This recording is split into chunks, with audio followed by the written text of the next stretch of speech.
You're listening to the Fed and Fearless podcast. On today's episode, you'll hear from Francine Waskavitz about how to prevent changes to your memory and to keep memory sharp as you age. So stay tuned. Welcome to the Fed and Fearless podcast. I'm your host, Laura Schoenfeld, a registered dietitian, nutrition business coach, and online entrepreneur with over 10 years of experience in online business. And I'm here to show you everything I've learned about creating a life and a business that nourishes you. On this podcast, we'll talk about the lifestyle habits, practical strategies, mindset shifts, and leaps of faith required to build a healthy body, a powerful mind, a strong spirit, and a successful business. Hey there, welcome back to the Fed and Fearless podcast. I'm your host, Laura Schoenfeld, and we have a really special guest for you today. She is a Nutrition Business Accelerator alumni, and one of the interesting things about this particular guest is that she is not a traditional nutritionist.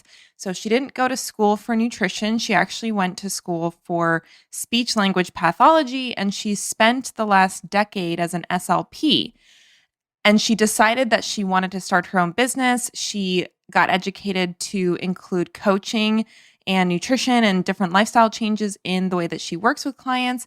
And she took the leap to start her business this year, joined the NBA to learn how to do it, and has been totally crushing it and just doing such a great job in serving her clients and reaching new people, even to the point where she's actually inspiring other SLP professionals to learn what she's doing and understand her method and her model that she designed as part of the NBA program. So I was so excited when this guest asked if she could come on the show to talk about her business, talk about how the NBA program helped her develop her curriculum and her process, and to just discuss generally some of the most important things that we need to understand when it comes to keeping our memory sharp as we age. I know that for a lot of people, they assume memory problems are just the thing that happens as we get older, and Francine's here to tell us about how that doesn't have to happen. So Francine Waskavitz is a speech-language pathologist and an integrative nutrition coach with a passion for helping seniors and older adults maximize their long-term memory and cognitive health. She has always been a bit of an old soul, and Francine thinks that's what draws her to work with the older crowd because she feels at home with them. Francine has spent the last 10 years as an SLP working with the 55 and older crowd in care centers around the Carolinas. She truly believes that even though she is the one leading the therapies during that time, that she learns even more from her clients than they do from her. So like I said, Francine took the leap to launch her own business, create her own process for helping older adults with memory challenges, and she has just been absolutely killing it in her business. And I was so excited to have her come on the show to talk today about what she's doing and how she's changing the world of memory care for older adults. So without further ado, here is Francine Waskavitz.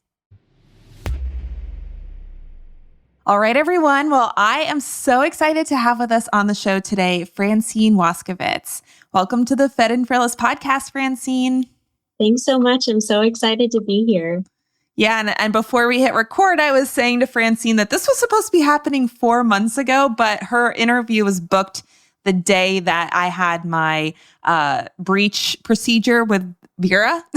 And it was kind of like a last minute booking. And literally I was in the hospital all day. So we just moved it. And now we're finally having her on the show. So I'm really glad that we were able to get her on and to reschedule. So Francine, for our listeners who don't know you yet, do you want to just give us a quick overview of who you are and what you do in your business as a memory health coach? Sure, absolutely. So as a memory health coach, I help people overcome and prevent memory loss. And so I've really dedicated my practice to helping people take early action when they start to notice memory changes interrupting their life and that fear and uncertainty in the back of their minds. And so now I run a coaching program where I help people overcome those fears and that we work on the mindset and the lifestyle aspects to support their memory. Awesome. And what inspired you to get into this field?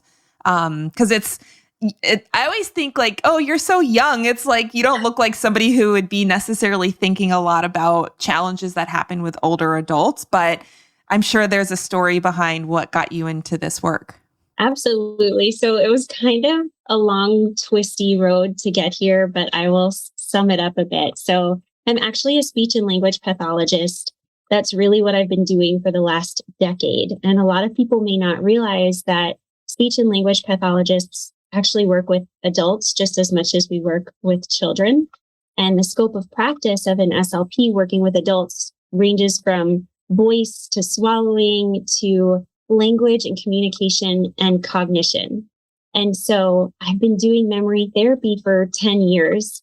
And I was working in the therapy universe and in the traditional healthcare world and started to really feel out of alignment because on my own time, I was learning a lot more about brain health and nutrition and movement and how it all comes together.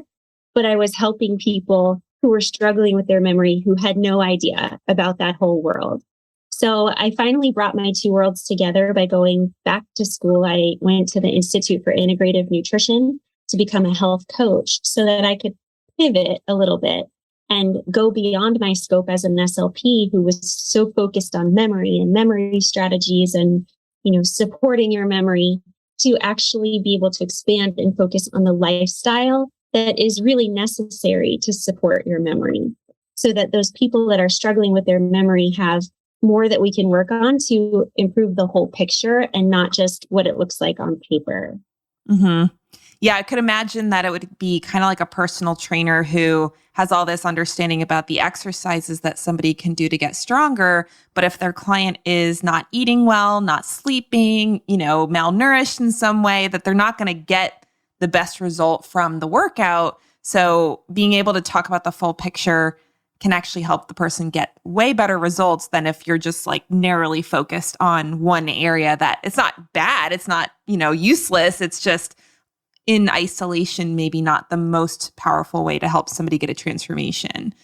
Exactly. I started to feel like I could do memory therapy from sun up until sundown. But if that person left therapy and they had a really poor diet and they weren't moving their body and they weren't engaging with other people and they weren't sleeping well, then the likelihood of them actually seeing any gains when it came to their memory concerns, it just wasn't there. Even if they made progress, it felt very temporary. And I knew that I could help these people in a bigger and better way. And so that was really what I've set out to do. And it's been a really fun journey since then.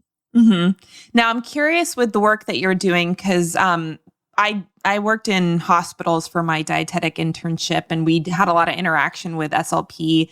And a lot of times it was in like the stroke unit and places mm-hmm. where people's need for that is like very apparent. Like they literally can't even eat food because they need special diets, that kind of thing. I'm guessing that a lot of your current clients are not that level of extreme where, they've really gotten into like an emergency situation. So how would somebody know that working with a coach like you, a memory coach, someone who's got that SLP background, how would they know that that's something that could be helpful for them if they're not literally in a hospital recovering from a big event like a stroke? Sure. So people actually tend to really know a lot more about their memory than maybe you would think. People who are experiencing memory changes, they start to have a lot of self-doubt. It shows up in their daily life.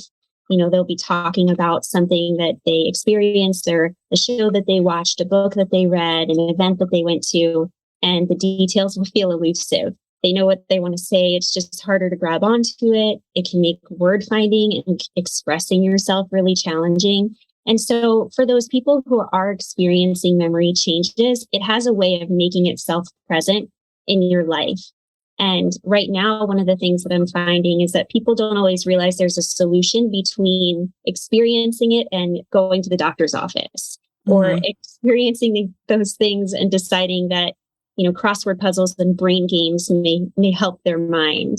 And so now I'm kind of in the middle to help bridge that gap a little bit. But it's been really mm-hmm. interesting because, you're talking about people who had a stroke and were in the hospital. And that's the world I was coming from too. as an SLP, I was working with people who had a diagnosis of mild cognitive impairment or early onset dementia, Alzheimer's, and there was very little that was going on in the middle. And so acknowledging those changes when they show up now can actually prevent some of those things from occurring later, because these problems have a way of showing up and then getting louder as time goes on. Mm-hmm. Do you find that a lot of people just assume that what they're experiencing is like normal aging and then they wait a really long time to get help with it? Yes. And so that's probably the number one question I get in my practice is my memory loss normal? And it's really important to say that memory loss is never normal. Memory changes can be typical with age, and those usually show up as being a little less focused, or forgetfulness that shows up by putting your glasses down and misplacing them, or putting your keys down mindlessly and misplacing them. But if details feel elusive and thoughts that used to be automatic are now very effortful, and that's happening daily, and it's making you have feelings of self-doubt, then that's not normal. And it's not pleasant either. So it's really important to share the message that it's almost detrimental to say that memory loss with aging is normal. I spend a lot of time dismantling that myth in my practice, because that really disempowers people when it comes to taking action on it. So if those signs are showing up for you and it's concerning, then it's important to start looking into it and seeing what we can do. Well, and I think as someone who is now just a little over 3 months postpartum and noticing the changes in my ability to stay focused or my memory, it's not like massive to the point where I'm like, oh my gosh, I can't function or something like that. But there is, like, even when I'm doing solo podcasts, I'll be talking and then all of a sudden be like, wait a second, what was I talking about? And so I look at a situation like that as being temporary, right? And it's not something that I expect to be like, this is the way my life is going to be forever. Although I know you're a mom too, right? So maybe when I think temporary, I'm like, oh, this will be like 6 to 12 months, and it's probably like 6 to 12 years or something. But I feel like sometimes we like to write off those kind of experiences as like, oh, that's, it's not a big deal, or it's just this stage of life. And for me, maybe it is, right? Because I'm not getting as much sleep. I'm trying to learn how to be a mom and how to take care of an infant. And there's like a lot going on. So it probably is unreasonable to think that my cognitive function wouldn't be affected by that. But I feel like it's really important, as you were saying, to distinguish between normal, like, hey, this is just the stage of life you're in. And, hopefully, I'm only mid 30s. So my thought is like, this will get better at some point, versus that, like you said, that decline that's not getting better and it's just getting worse. And maybe people are making adjustments to kind of like account for it or like adapt to it rather than trying to stop it or reverse it. Do you find that a lot, where people are like, I'm just like rearranging my life to make this work, versus thinking I can actually make this not be the way my life is? Yes, absolutely. And it really comes down to, in the beginning, becoming really aware of what the problem is and how it's showing up in your life. And so if you can channel that awareness from a place of curiosity, you may be able to identify patterns. So of course, like you as a new mom, there are a lot of reasons that you could be experiencing changes in your thinking because of sleep and stress and diet. It just depends on what's going on in your life. And if you're experiencing that later in life, it's just as important to take a look at what's going on around you, what's going on internally, externally, and how it's showing up and impacting you. Mm-hmm. So you were mentioning a few minutes ago the idea that like a lot of older adults will think crossword puzzles and Sudoku and that kind of stuff is the solution to memory changes. Are those totally useless, or is it just kind of like not really as effective as other strategies? What's your perspective on that?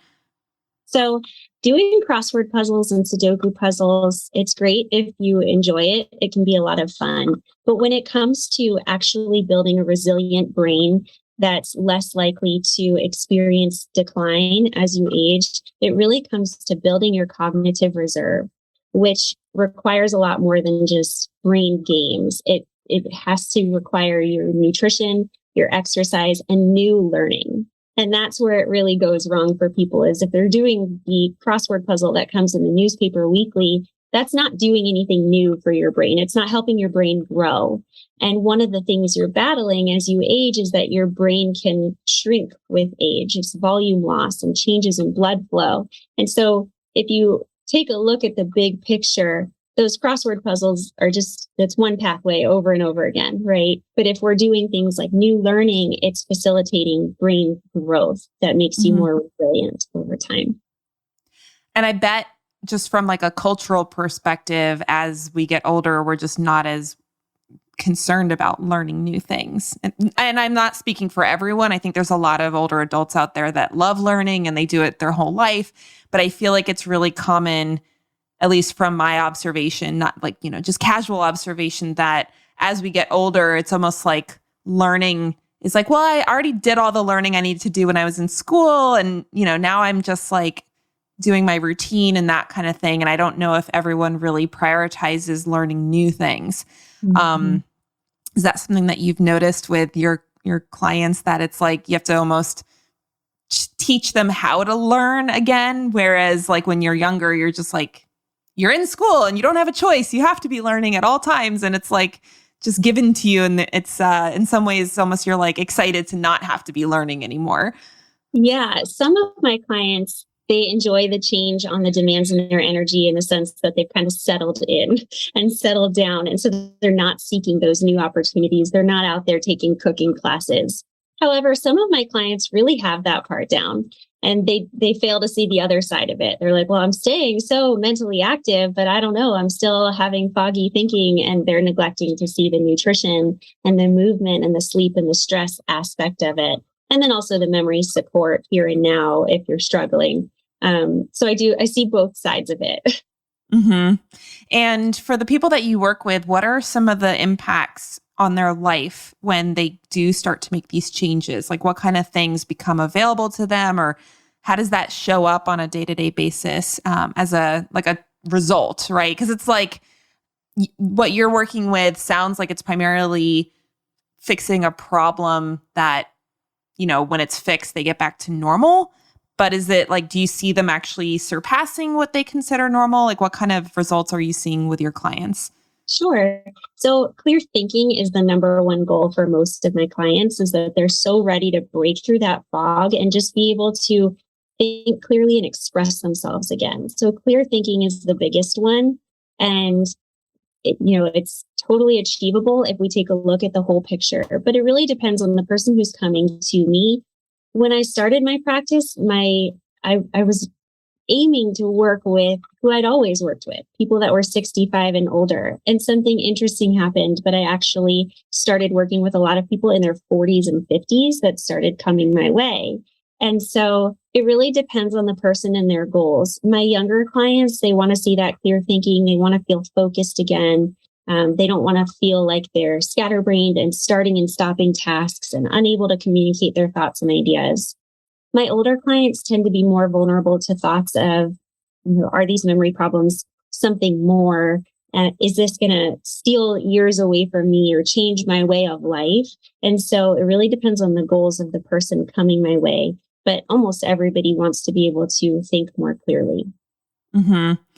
I would imagine the younger clients, like in their 40s and 50s, they're probably noticing a lot of the memory issues showing up in like work performance and career. Because I feel like those are the years. And my dad is, he's actually, today is his 65th birthday, and he's still working. Actually, both my parents still work. But it's one of these things where he's still in his job. He tried to retire and then they got him back basically.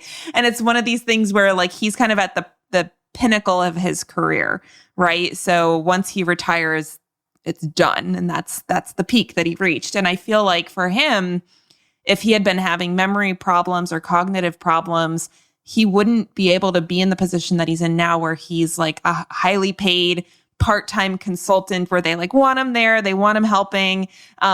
He's still got his like healthcare benefits. So it's like this ability to have a really flexible lifestyle, but like his brain and his experience of working for like 30 to 40 years, that's still valuable to the company that he's in. And it's like, it's something that actually is really valuable for his well-being, his enjoyment of life, my parents' financial situation. And so I could imagine that a lot of your people in like their 50s, if they're starting to notice impairments in performance mentally, like they might not be able to hold on to the job that they're in, or they may actually have like limitations on the career achievement that they could have. And not that life is all about achievement, I would say, but I think there is a lot of value to having mental sharpness to the point where, again, you're in your 60s and you're still like in high demand for a really high level role in the company that you're in. So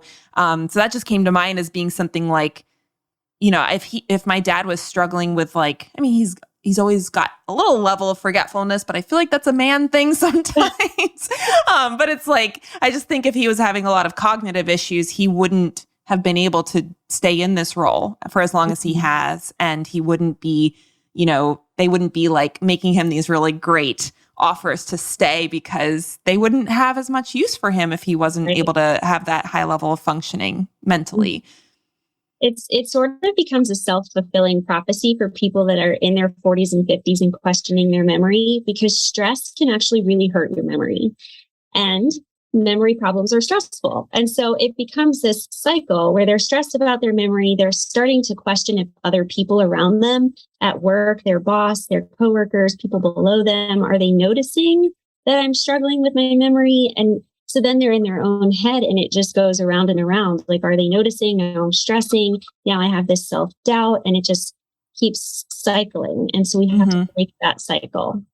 Yeah, I bet there would be a lot of mindset work involved where people, if they think they're not functioning as well mentally. I mean, I've had to deal with this myself in the last few months where it's like, I want to show up for my clients and, performing at the highest level for my business, and having those, again, kind of unavoidable impairments in cognition and memory because of the life change that I've experienced recently. It's like, I have to really talk myself through being like, it's okay. Like I can still serve people really well, and I can show up, and I can still, I trust that my brain will come back online and like function normally when I'm in the circumstance. And it's okay if like in between client calls, I feel a little spacey or, distracted or whatever. So I feel like if somebody's experiencing age-related memory changes, it would be very similar, where they might start to like not show up the way that they could be showing up in their life, in their job, because they're like thinking about, oh, well, what if I forget? Or what if I like, if I'm doing a presentation at work and I forget what I'm talking about and then I look stupid, like I think there could be a lot of that cycle of doubt that then actually stops the person from doing what they're capable of because they're worried that something's going to go wrong, as opposed to it being like an actual, like, no, you actually can't do what you used to do. So I bet there's both of, the actual impairment and then the beliefs about now what can I do with this level of impairment, and kind of like that holding back. I would imagine that's really common. 100%. And mindset weaves its way into every session I have with every client for that very reason, because it really is at the forefront of their success. And I think that's relatable for everybody. I know mindset in my business is super important for me. And even when I had to make a change, a few months ago, when I started realizing that I was talking to 65-year-olds and I was getting 40-year-olds coming to me and saying, I'm struggling with my memory, I went back to the NBA mindset work. And I was like, okay, can I help somebody in their 40s? Was it a self-limiting belief that I had to jump right into working with who I've always worked with? Or can I look at this a little bit differently? And so I know I'm constantly doing the mindset work, and I'm asking the same of my clients. Yeah. Well, and I bet from a business perspective, somebody who's in their 40s experiencing memory changes, I bet has a very different type of motivation and willingness to invest in support than someone who's in their late 60s. Because I would guess that someone in their 40s is like, I can literally see a financial impact of this. if this cuts my career short, or if this, I'm getting passed up for promotions because I'm not performing that well. Versus someone who's, late 60s, 70s, they're like, well, I'm just kind of like enjoying my life. It doesn't really matter. They might not be quite as motivated to get help and to do the work. That's just a guess. I don't know if you've had that experience before where your younger clients are like, I need to fix this, and this is really like serious, versus, yeah, it's annoying, but all my friends are just making jokes about it, so it's whatever. I don't know if you've had that experience. It depends. I do see some of the older clients will say, like, I don't know if I really need to focus on this, but really the consequences of not addressing it just seem to be different for the younger population than the older population. So my midlife memory concerned folks that are in their 40s and 50s and expressing these concerns, it can seep into their relationships, into their finances and work-life balance, and, into their social, emotional feelings, everything that comes with it. Whereas my older folks, they really get more vulnerable to the thoughts behind, is this Alzheimer's and dementia? What will my life look like in 2 to 3 years if I don't address these problems and I continue down this path? Will I still be able to live as independently, or will I be able to age in place if I don't address it? So it just changes. And seeing the value in coaching, some people, it really depends. A lot of my older folks are already working with a physician. And so that's been helpful that we can kind of work all together to address the problem. Whereas my younger folks are just, it's all in their head and they're not yet sharing it with anybody. And they didn't even maybe know that there was a solution. So just depends on the person. Yeah, that makes sense. And it's funny because my husband is in his early 40s and my sister's husband is early 50s, and they just had a baby like a year and a half ago. So it's kind of funny where I feel like a lot of, especially men, obviously men are a little bit of a different scenario for having children at that age. But I feel like there's a lot of people in their 40s and 50s that are kind of like just starting their families. And it's like, I can't imagine if you're already experiencing memory problems and you have like a 5-year-old child and you're like, what is going on? Because that can probably feel a little scary when you're starting to lose track of like cognitive stuff when you're a parent of a younger child. Yeah. And a lot of the people that I'm seeing that are in their 40s, they generally come to me and they have a reason that they think it's occurring. So sometimes it's emotional trauma, or anxiety and depression is a big one that can actually feed into memory problems and then also make memory problems worse. So those are the types of clients that I'm seeing come to me in their 40s. They have a very specific reason that they feel they're struggling with their memory. Mm-hmm. And before we hit record, you were telling me that the work that you did in the Nutrition Business Accelerator program helped with structuring your business in a different way than maybe you would have had you not done the program. So I would love to hear about that, because we have a lot of health entrepreneurs that listen to the show. And it's funny, we get a lot of people that want to do MBA, but they're like, but I'm not a dietitian. Like either they're a nutritionist that's not a dietitian, or, your main education is speech and language pathology. So obviously you're like definitely not a dietitian, right? Yeah. And so I think it's really cool that like during your round, we actually had 2 SLPs, which was totally random. Like I was like really glad that you guys were in the same round together. But I was just curious what process you actually went through and like what impacts it had on your business, because I know I've talked to you a little bit about stuff, but I honestly feel like I don't know your whole story there, and I would love to hear it.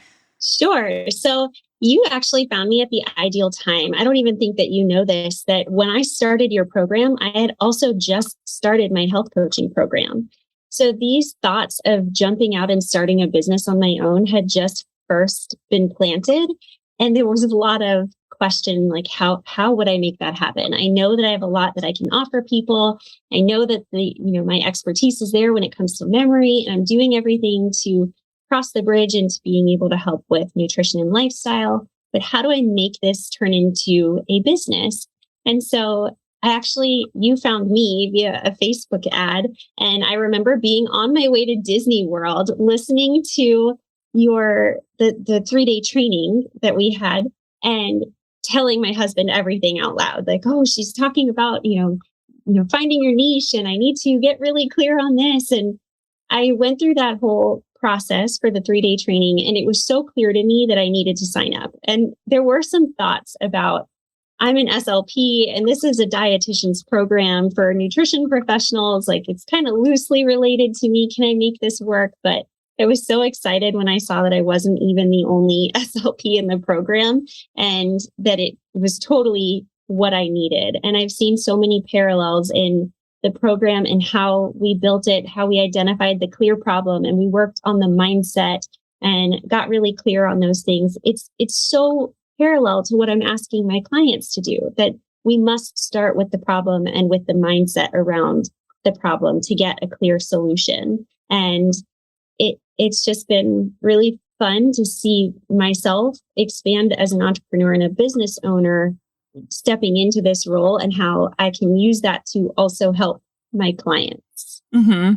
I would love to hear a little bit about how the process design part of the program affected you, because I don't know if, coming from that clinical background, you had to make a lot of shifts in how you work with people to really make a transformative program versus just kind of doing your craft, I guess we would call that.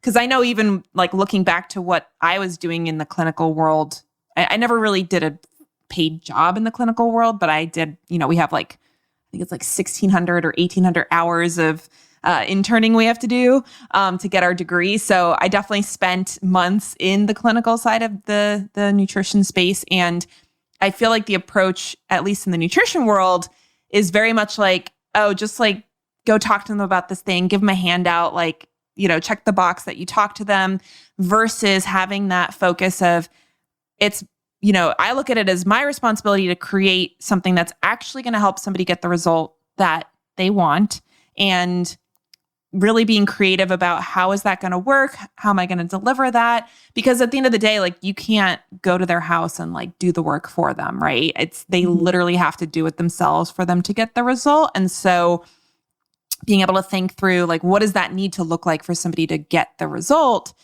is a big thing that we talk about. So I'm just curious if that transition, because like you said, it seems like you were kind of learning the bigger picture at the same time as you were learning how to create that process to then sell to clients. What was that like for you to take that transition from clinical SLP? Maybe there's some like very routine things that you're doing, to creating your own solution that's unique and probably more powerful and transformative than what you were able to do in the clinical world. Sure. So one of the things that I found most appealing about MBA was how you focus on the building the program first, because that was at the forefront of my mind. Like, I don't want to market something if I don't know what it is I'm marketing and how I can help. And it was really pivotal being able to hear about developing a program and a solution in a certain way, like the whole training on frameworks. I ended up developing an element-based solution with an entire diagram that goes with it for my clients, so that I can do sort of a patient-reported outcome measure with something they can see. So when I'm talking to them about nutrition and I'm talking to them about sleep, we have a whole rating scale now that becomes the North Star of our program, so that I created it so they can see it and we can use it, and it carries throughout my entire program. And I truly don't think I would have been able to do that had I not had NBA showing me how to create not just a solution, but a process. And it's been so easy for my clients to use, which has shown me that it's very helpful. And it differs from my clinical role, because I felt like the traditional role was test and treat, and you would try to use as many patient-reported outcome measures as you possibly could, but sometimes there were limitations to keeping it functional in the setting that I was working in. And this just really allows me to make it work for people in their lives, right? The whole goal is, my number one priority is to make these changes for people that can carry over into their lives, so that they're experiencing these changes and that they're sustainable and approachable. And my framework and my process has really helped me do that. And I couldn't have done that without MBA. That's awesome. That honestly, that part of the program, I feel personally is the most valuable of all of it because, and to be fair, it all works together, right? Because you can't create a process if you don't even know what problem you're solving. But I feel like that confidence that I can hear in your voice about the program that you created and the way that you've designed it so that it's not just you showing up and like while you're in the session, the person is doing the work, but then as soon as they go off on their own, they don't do it. And then obviously they don't get results because you can't fix it in just the session. Just being able to then show up in a sales conversation with somebody with that level of confidence and knowing that your program works, I feel like that's a lot of times what's missing for people when it comes to getting clients in their business is that confidence that like my program's awesome. It's going to help you get these amazing results. And I feel so great about charging money for it. And I know you're going to get way more value than what you're paying. Have you had that experience? Because I think for me, like that's the experience I've had with NBA where it just has been this like, I know this program's amazing and I know this is like going to change your life. So I don't have any sort of like weird feelings about selling it because it's like, I don't feel like the people that buy are going to ever feel that they didn't get way more value than what they paid for. So are you having that experience with selling your services now? Yes. And I think part of that is that I've seen it in action and I've seen it work. And so now, yes, that's exactly how I feel. I've also had a lot of other SLPs that are coming to me and saying, I'm kind of interested in what you're doing. Like I even spoke with somebody the other day. She's a health coach who's an SLP who wanted to work with a certain population. And we hopped on a Zoom call to talk about it. And I showed her my process and she loved it. And there was just that validation from other professionals too. And I was able to show her, my exact memory confidence map and how it works. And I actually sent her to you and said, this is who I used as a business coach. And she's launching right now. If you want to look at her free training.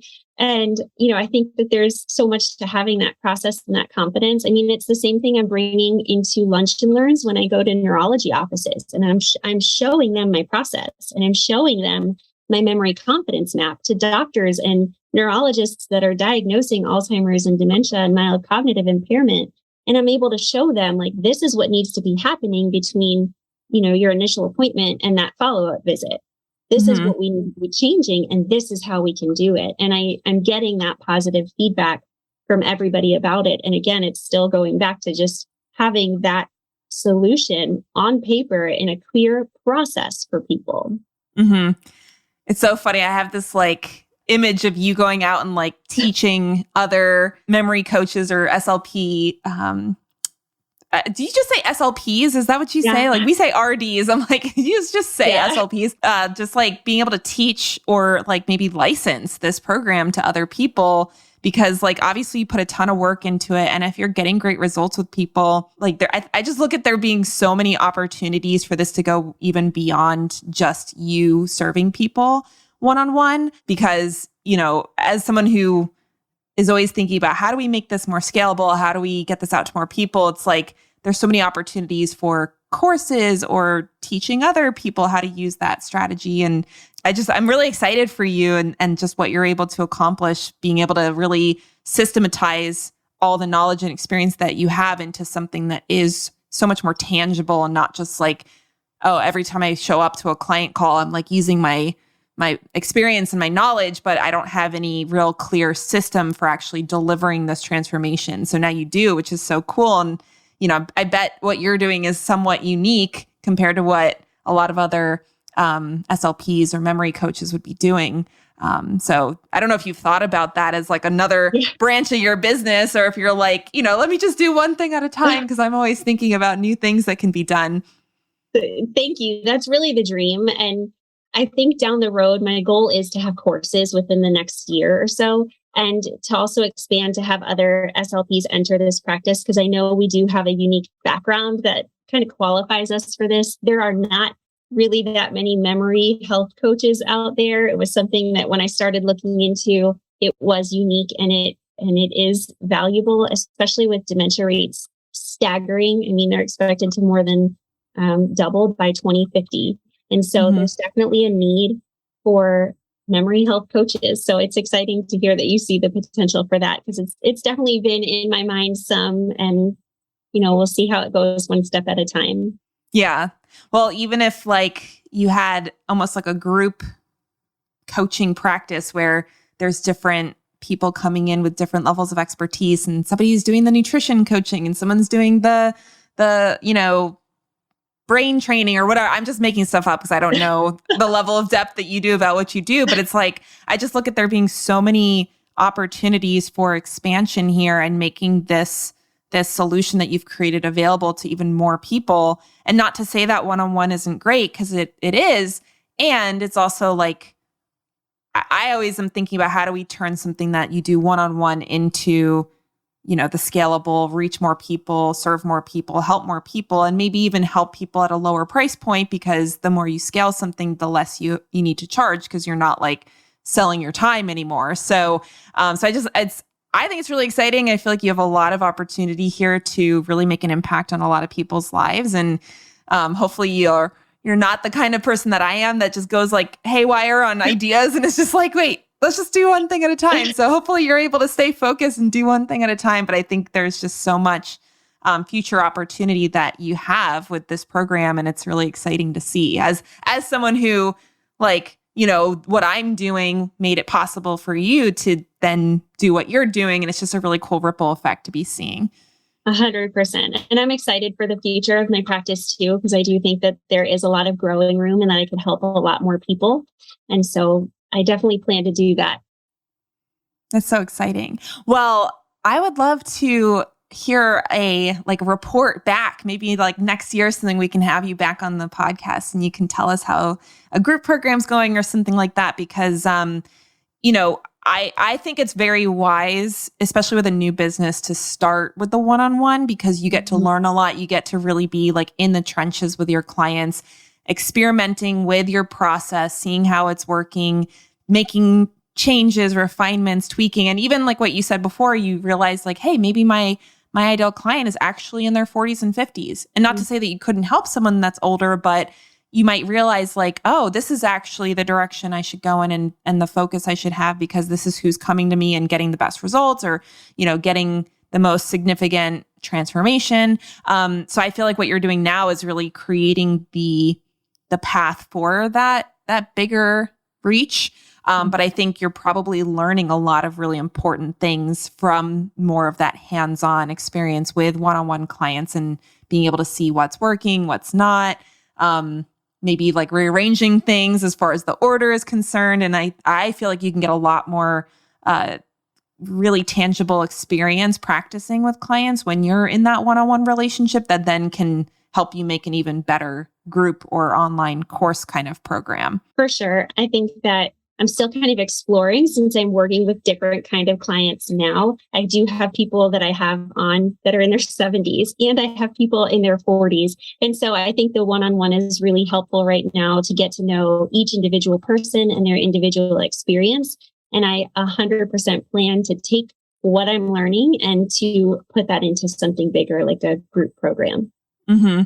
Well, and I was just thinking, if you're like, I love working with both age groups and they just have a little bit of a different path that they go on or a different need, it could just be two different programs, right? Like I think of, there's a business owner, her name's Kara. I don't know what her last name is, but she's got a very, very popular program called Taking Care of Babies. I don't know if you've heard of that one. I don't own it, but I just have heard her name like 1,000 times.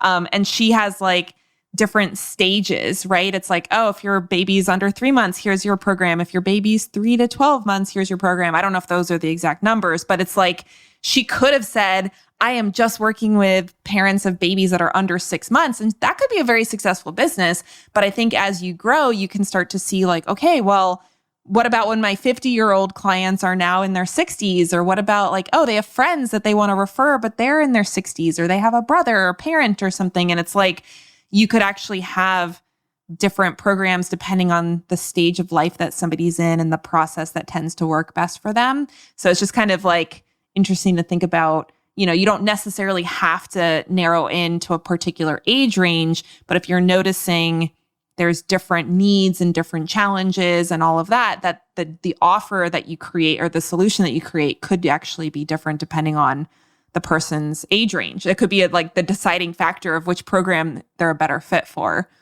I love that. I think that's really valuable to have those differentiations there, but also too, to build a community around that, because it could be really helpful for the people that I have in their 40s and 50s to connect with other people in their 40s and 50s that are experiencing these same problems, and same with, those in their 60s and 70s who are in a different life stage experiencing different problems.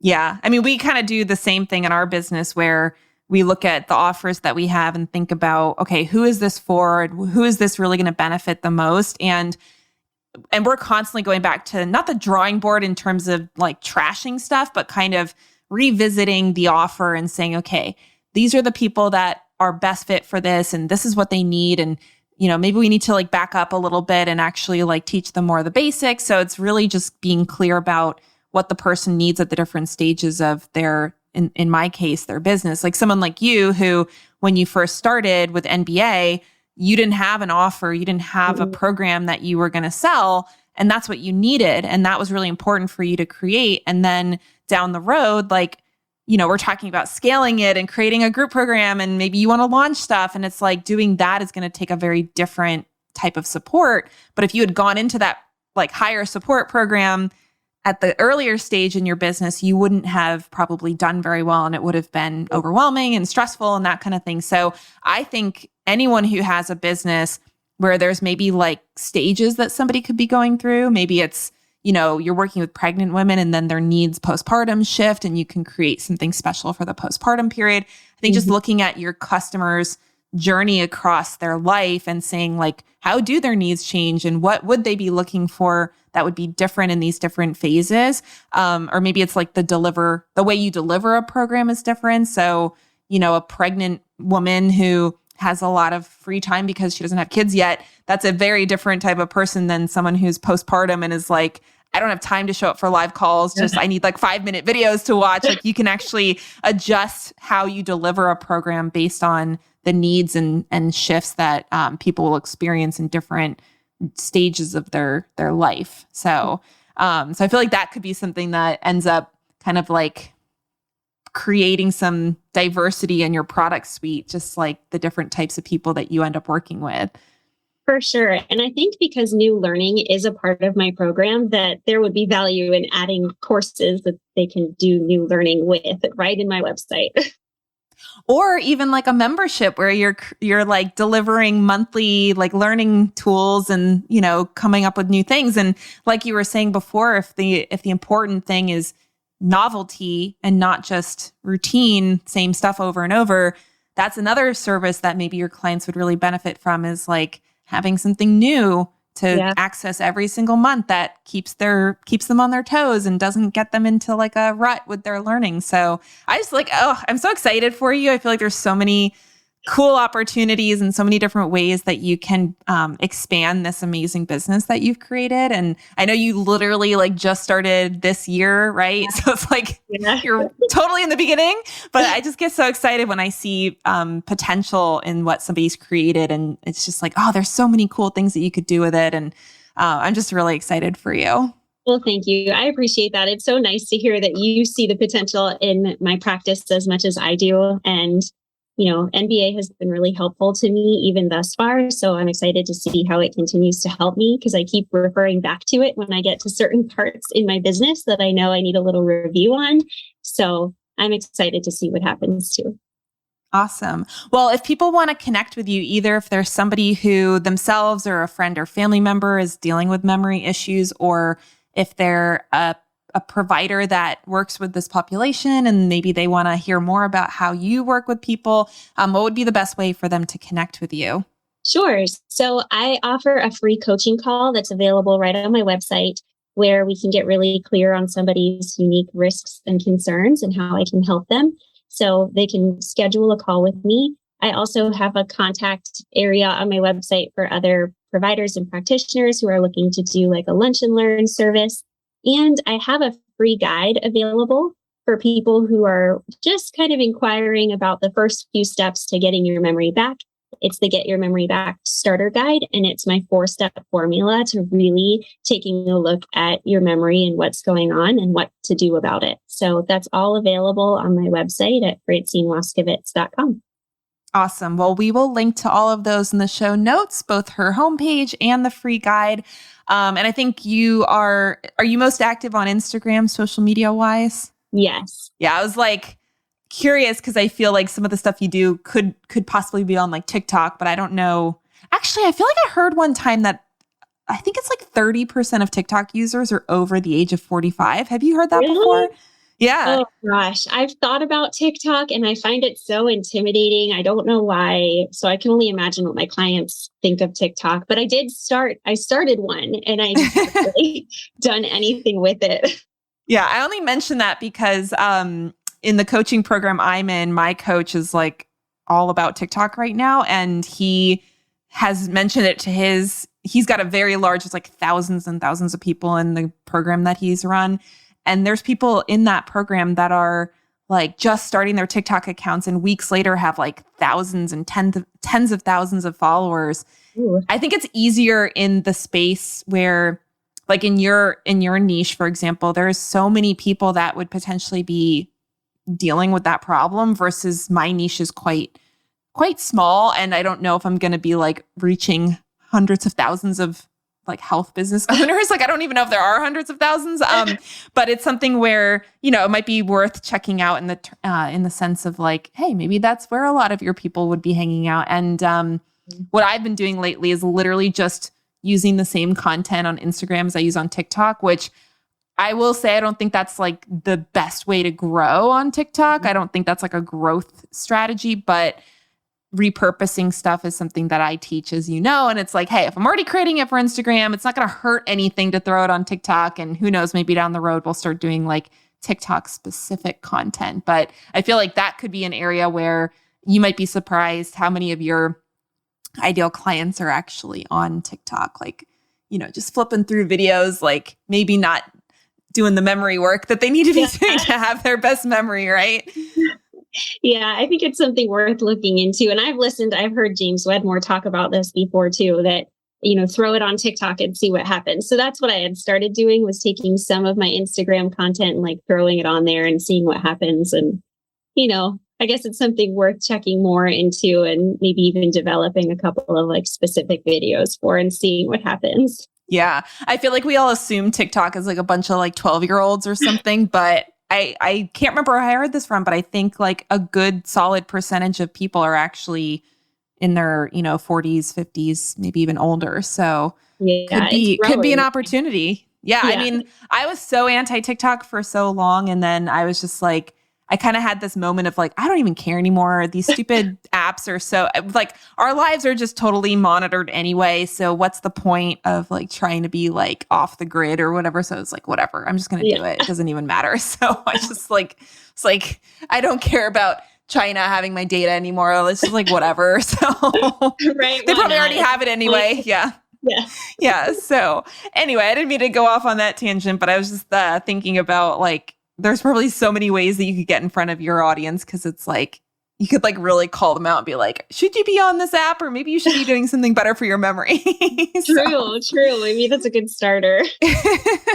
All right. Well, thanks so much for coming on, Francine, and talking about what you do for your clients and how the NBA program has shifted how you serve your clients. And I'm just, like I said, so excited to see what you create. And I definitely want to have you back on in maybe a year or two to talk about the memory coaching empire that you're building.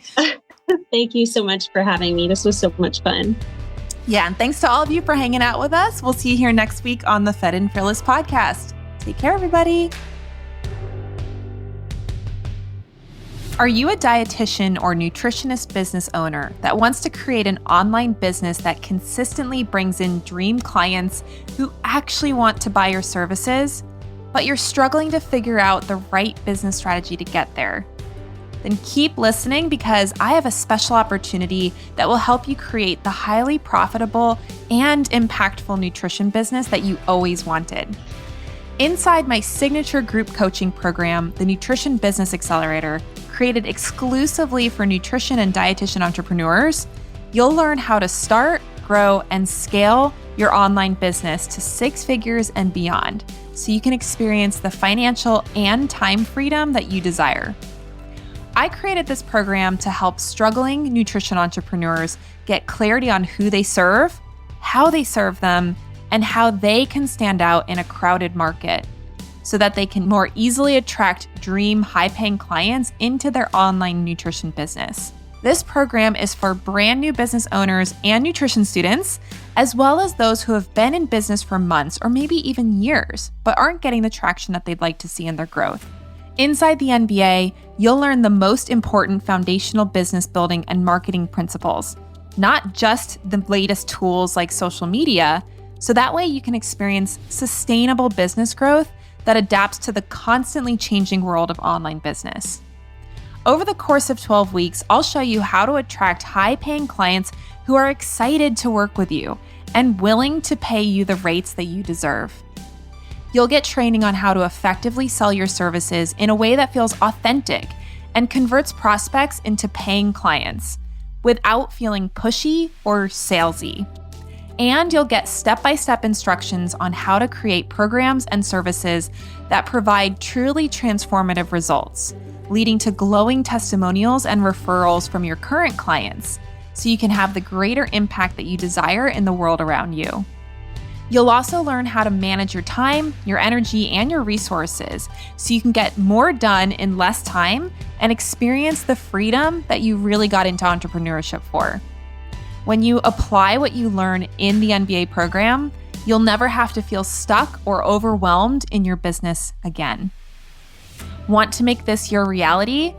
Then the Nutrition Business Accelerator is your pathway to achieve all of this and more. Get the proven strategy that has helped hundreds of business owners start, grow, and scale their nutrition businesses to $5,000 to $10,000 months and beyond, and accelerate your progress to build the nutrition business of your dreams. Go to lauraschoenfeld.com/NBA to learn more about the program and get your name on the wait list so that you can be the first to know when our doors are open for our next round. That's lauraschoenfeld.com/NBA, which is short for Nutrition Business Accelerator. If you have big dreams of running your own profitable and joy-filled nutrition business, you do not want to miss out on this one-of-a-kind business coaching opportunity. I can't wait to support you inside the NBA program.